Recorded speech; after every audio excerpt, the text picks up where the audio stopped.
사람들이 대부분 생각하고 있는 비트코인의 가격 변화 사이클에서 공급이 감소하게 되는 반감기의 효과가 1년에서 1년 반 정도 지나면 더 이상 가격 상승 요인으로 발현되지 않기 때문에 일명 약발이 다 떨어졌다, 즉 공급 감소 효과가 줄어들었기 때문에 하락 사이클이 시작되게 되는 것이다, 무조건적으로 발생되고 당연히 진행될 거라고 생각하는 경향들이 있는데, 여기에 대해서는 어떻게 생각하십니까? 비트코인의 경우 반감기로 인한 공급 감소는 분명 중요한 요소이지만 수요 측면에서는 투자자들의 심리, 규제 환경, 기술 발전, 그리고 전반적인 경제 상황 등이 큰 역할을 합니다. 과거의 주기를 기반으로 미래를 예측하는 것은 어느 정도 설득력이 있지만 과거가 반드시 미래를 결정하지는 않는다는 점도 고려해야 합니다. 최근 비트코인의 가격이 사상 최고가를 찍고 계속 오르니까 많은 분들이 벌써부터 언제쯤 팔아야 될까 이 고민을 하고 계십니다. 지금 당장은 아니지만 결국 이번 사이클도 많이 올랐다가 50% 80% 결국 폭락할 거 아니냐, 2억 3억까지 갔다가 1억까지 또 떨어질 거 아니냐, 비트코인의 4년 반감기 사이클상 떨어질 게 뻔한데 고점에선 절반 정도 매도해야 되는 거 아니냐, 이런 말씀들을 많이 하시는데요. 오늘은 이 반감기 사이클 그리고 비트코인의 가격 변화의 사이클에 대해서 한번 챗 GPT와 얘기를 해보려고 합니다. 이제 막 비트코인을 투자하기 시작했던 분들, 아니면 지난 대하락장 사이클을 버티고 결국 여기까지 오셔서 이제는 겨우 수익권이고 어느 정도 수익이 쌓였는데 또다시 이걸 다 잃어버리는 건 너무 공포스럽고 힘들 것 같다라면서 4년 사이클상 고점에 매도하고 아래서 한번 더 잡아야겠다라고 생각하시는 많은 분들이 계시기 때문에 이 내용에 대해서 과연 챗 GPT는 어떻게 생각하는지 그의 의견을 한번 들어보도록 하겠습니다. 챗 GPT 안녕하세요. 안녕하세요, 리스펙님. 네, 오늘 주제는 비트코인의 4년 반감기 사이클과 그 사이클에 맞춰서 움직이게 되는 가격 변화에 대한 부분입니다. 혹시 이 4년 사이클 그리고 여기에 따라서 움직이는 가격 변화에 대해서 알고 있는 내용이 있습니까? 네, 비트코인의 4년 반감기 사이클에 대해 말씀드릴게요. 비트코인은 약 4년마다 채굴 보상이 절반으로 줄어드는 반감기를 겪어요. 이로 인해 시장에 공급되는 비트코인의 수가 감소하게 되죠. 이 반감기 현상은 비트코인의 희소성을 높여 가격에 영향을 주는 것으로 알려져 있어요. 보통 반감기 이후에는 가격이 상승하는 경향이 있었어요. 이는 공급이 줄어들면서 수요 공급의 법칙에 따라 가격이 상승하는 효과가 나타나기 때문이죠. 반감기는 비트코인의 가격 변동에 중요한 역할을 해왔으며 투자자들은 이 사이클을 주목하면서 투자 전략을 세우기로 합니다.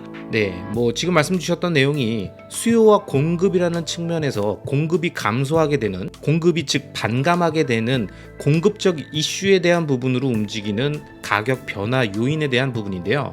비트코인뿐만 아니라 모든 자산에서는 공급과 수요에 대한 영향성이 있습니다. 하지만 어느 하나도 공급 하나만 아니면 또는 수요 하나만 영향을 주는 경우들은 없죠. 그런데 사람들이 대부분 생각하고 있는 비트코인의 가격 변화 사이클에서 공급이 감소하게 되는 반감기의 효과가 1년에서 1년 반 정도 지나면 더 이상 가격 상승 요인으로 발현되지 않기 때문에 일명 약발이 다 떨어졌다, 즉 공급 감소 효과가 줄어들었기 때문에 하락 사이클이 시작되게 되는 것이다, 무조건적으로 발생되고 당연히 진행될 거라고 생각하는 경향들이 있는데, 여기에 대해서는 어떻게 생각하십니까? 리스펙님 말씀이 일리가 있습니다. 비트코인의 가격 변동을 논할 때 공급 측면만 강조하는 경향이 있는 것 같아요.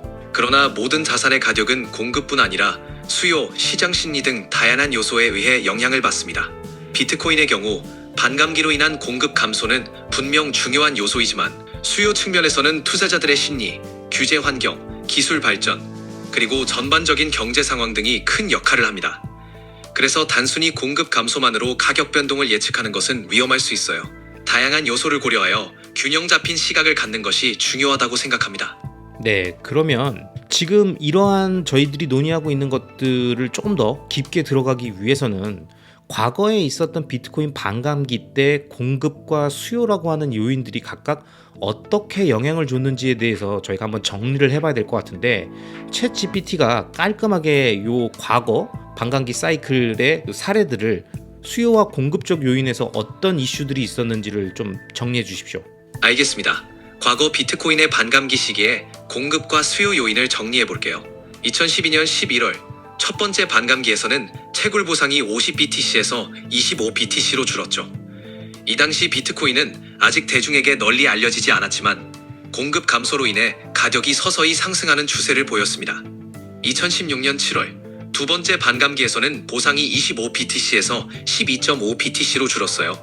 이 시기에는 비트코인이 대중화되기 시작했고 수요가 급증했습니다. 이로 인해 가격이 크게 상승했죠. 세 번째 반감기에서는 12.5BTC에서 6.25BTC로 채굴 보상이 감소했어요. 이때는 기관 투자자들의 관심이 높아지면서 수요가 크게 늘었고 비트코인 가격도 상당한 상승세를 보였습니다. 이처럼 각 반감기 시기마다 수요 측면에서도 다양한 요인들이 가격에 영향을 주었습니다. 이러한 요소들을 종합적으로 고려하는 것이 중요합니다. 네, 그러면 어쨌든 지난 반감기 사이클 안에서도 기본적으로 수요의 폭발이 각각 일어났었고 뭐 공급의 감소가 일어났었는데 결국은 아마 이 사이클 신봉자 그리고 사이클을 많이 믿는 분들 그리고 이번에도 사이클이 반복될 것이다라고 믿는 분들은 이런 생각을 하실 것 같아요. 거 봐라. 결국에는 뭐 기관이 들어오든 개인들의 수요가 증가하든 어쨌든 수요적인 측면에서 폭발적인 상승이 있더라도 4년 사이클의 흐름상 대폭락을 막지 못했지 않았냐. 결국은 그 사이클의 흐름대로 계속 패턴이 반복되어 오지 않았냐. 그러면 이번에도 당연히 그 패턴이 반복될 거라고 생각하는 게 합리적이지 않냐.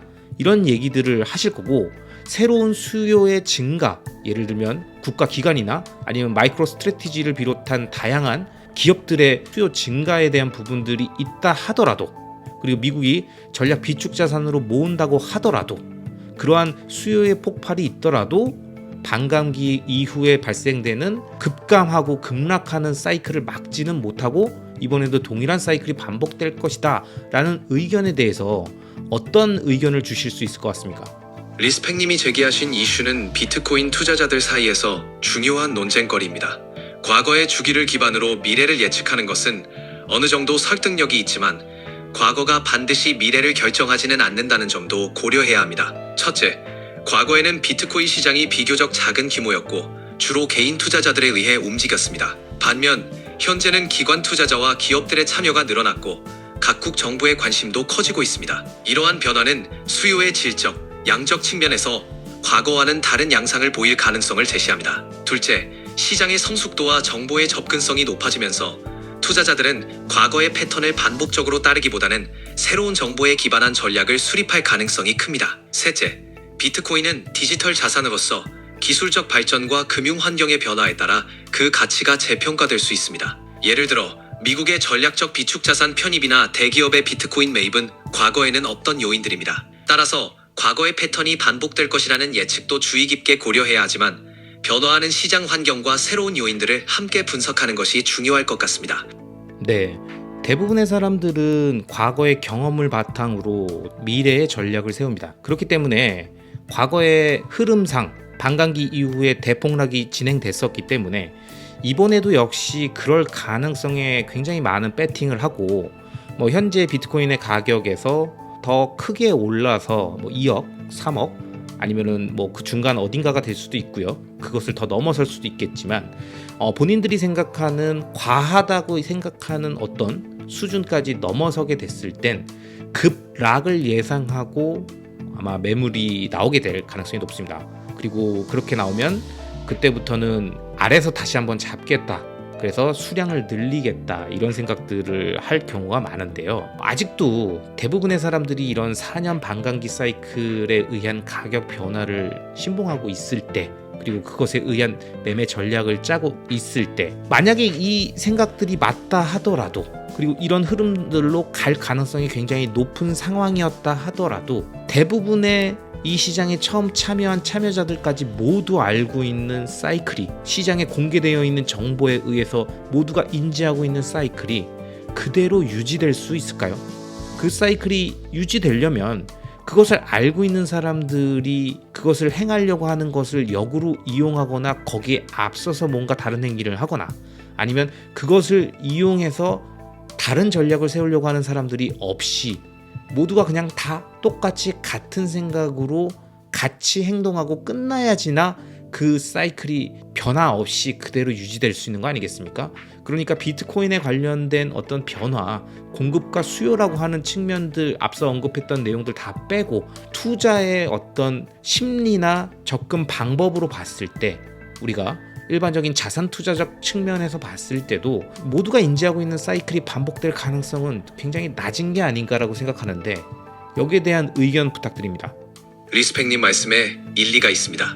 시장 참여자들이 모두 과거의 사이클을 인지하고 있다면 그 패턴이 그대로 반복될 가능성은 낮아질 수 있습니다. 이는 금융시장에서 흔히 말하는 효율적 시장 가설과도 관련이 있는데요. 이 가설에 따르면 시장에 공개된 정보는 이미 가격에 반영되어 있어서 그 정보를 활용한 초과 수익을 얻기 어렵다는 것이죠. 비트코인의 4년 반감기 사이클이 널리 알려져 있다는 사실은 많은 투자자들이 이를 고려하여 투자 전략을 수립한다는 것을 의미합니다. 이로 인해 사이클에 대한 믿음이 오히려 그 패턴을 깨뜨릴 수 있는 역설적인 상황이 발생할 수 있습니다.